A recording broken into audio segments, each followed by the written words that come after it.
പരിശുദ്ധ പരമദിവ്യകാരുണ്യത്തിന് നേരവും ആരാധനയും സ്തുതിയും പുകഴ്ചയും ഉണ്ടായിരിക്കട്ടെ. പ്രിയമുള്ളവരെ, മാസത്തിൻ്റെ ആദ്യ വെള്ളിയാഴ്ച, ആഗമനകാലത്തിലെ ആദ്യ വെള്ളിയാഴ്ച, ഈശോയുടെ തിരുഹൃദയത്തിന് പ്രതിഷ്ഠിക്കപ്പെട്ട വെള്ളിയാഴ്ച, വിശ്വാസത്തിലധിഷ്ഠിതമായ ജീവിതം കെട്ടിപ്പടുക്കുവാനായിട്ടുള്ള വലിയൊരു വിളി നമുക്ക് ഓരോരുത്തർക്കും നൽകുകയാണ്. നാം ഓരോരുത്തരും എപ്രകാരമാണ് ദൈവസന്നിധിയിൽ നിൽക്കേണ്ടെന്ന് രണ്ട് അന്ധന്മാർ പഠിപ്പിക്കുക.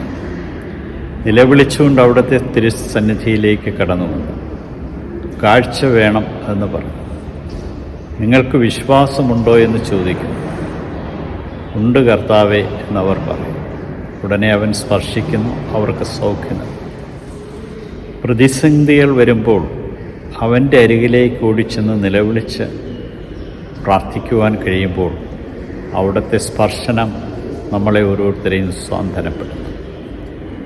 രോഗങ്ങളിൽ അവൻ സൗഖ്യം നൽകും. പ്രതിസന്ധികൾ പരിഹരിക്കുവാൻ വഴികൾ കാണിച്ചു തരും.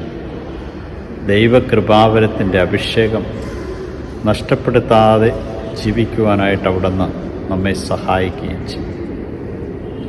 ഇന്നത്തെ ഈ വെള്ളിയാഴ്ചയിൽ നമ്മെ സമ്പൂർണ്ണമായിട്ട് നമുക്ക് സമർപ്പിക്കാം. രക്ഷകൻ്റെ വരവിനായിട്ടൊരുങ്ങുകയാണ്.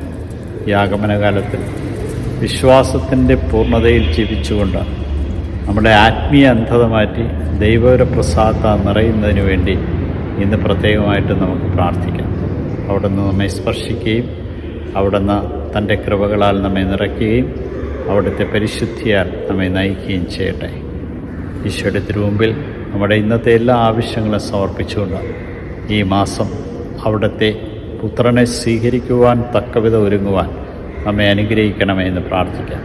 ഈശോയെ നന്ദി, ഈശോയെ സ്തുതി, ഈശോയെ ആരാധന.